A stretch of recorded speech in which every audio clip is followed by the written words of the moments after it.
Este é o Gabinete de Guerra, um podcast da Rádio Observador, em que olhamos para as mais recentes notícias da guerra na Ucrânia.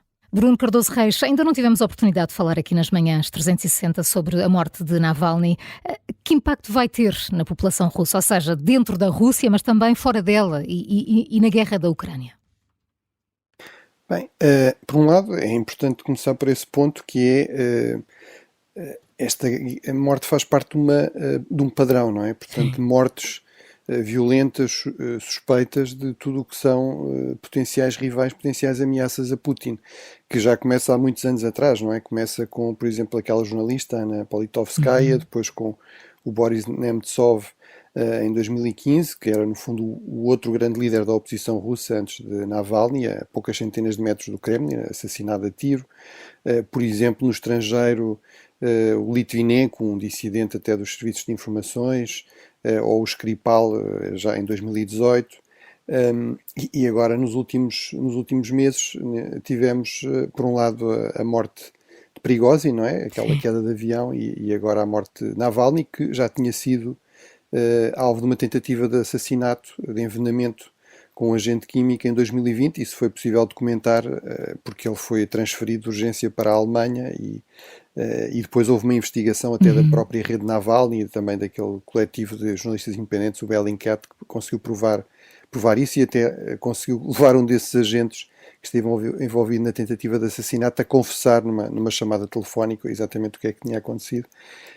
Portanto, enfim, eu não sei, sublinho sempre isto, não sei se a morte foi realmente deliberada, foi alvo de mais uma tentativa bem-sucedida, neste caso de assassinato, se foi simplesmente o resultado do acumulado de maus tratos e, enfim, de condições de aprisionamento péssimas e que foram sempre piorando, não é? Ele já estava numa colónia penal no Ártico, a uns milhares de quilómetros de Moscou, portanto, o pior sítio possível para ter qualquer tipo de cuidado médico adequado.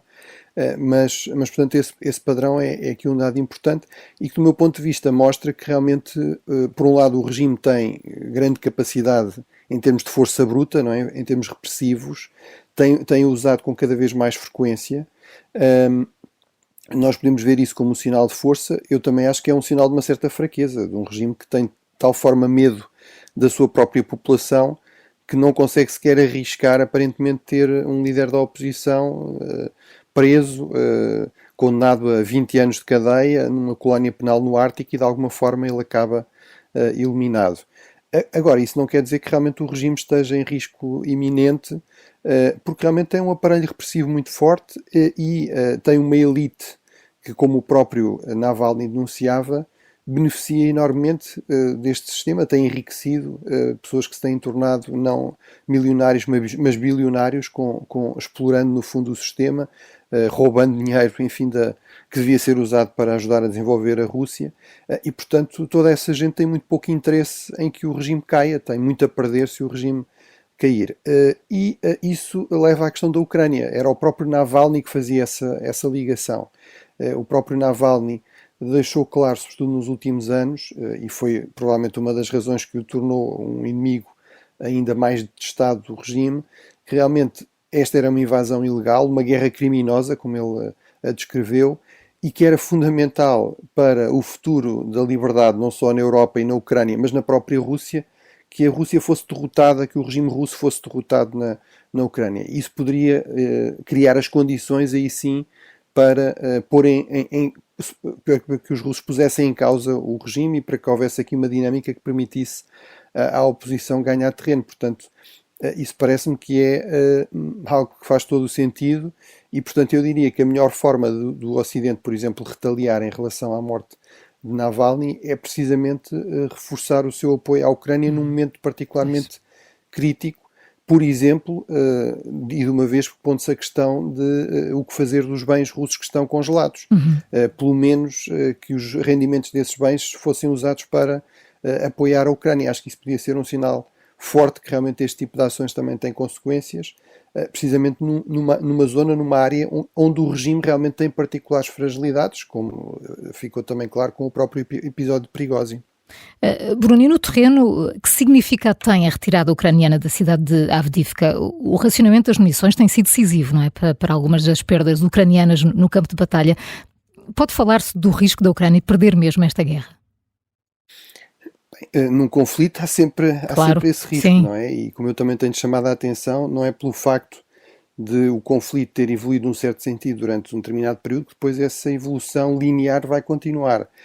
Eu penso que aqui o risco maior é, inclusive, ao nível da moral, digamos assim, ou seja, é realmente muito complicado para a Ucrânia gerir, digamos, a ideia de que está a ser continuamente atacada pela Rússia, sabendo que não tem o pleno apoio que tinha tido até aqui dos países ocidentais e, em particular, daquele que é militarmente mais forte, que são os Estados Unidos. Portanto, isso cria problemas práticos, mas também cria, do meu ponto de vista, um problema do ponto de vista da moralização das forças. Mas cria problemas práticos, ou seja, o próprio chefe, o novo chefe máximo das Forças Armadas ucranianas, vai dizer que, basicamente, em termos de artilharia, os ucranianos voltaram a ter aquilo que tinham basicamente no início da guerra, que é uma desproporção de 10-1 entre a quantidade de disparos que a Rússia consegue fazer e que a Ucrânia consegue fazer em retaliação. É verdade que a Ucrânia tem equipamento ocidental melhor, mais preciso e, portanto, no fundo, essa desproporção de 10-1 pode ser um pouco equilibrada por causa disso, mas obviamente é impossível que isso não tenha um impacto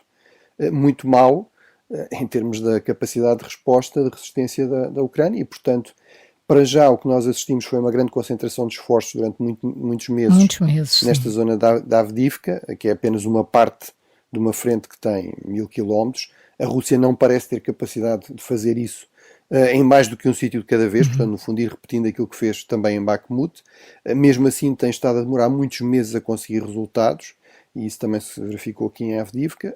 Agora, temos de ver se este padrão não se começa a repetir com mais frequência, e aí sim podemos ter uma situação mais complicada de gerir.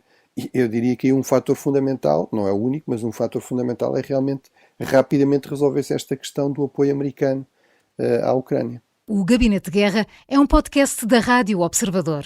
Vai para o ar de segunda a sexta, depois do noticiário das 9h30 da manhã e tem uma nova edição depois da síntese das 4h30 da tarde. E está sempre disponível em podcast. Eu sou a Maria João Simões.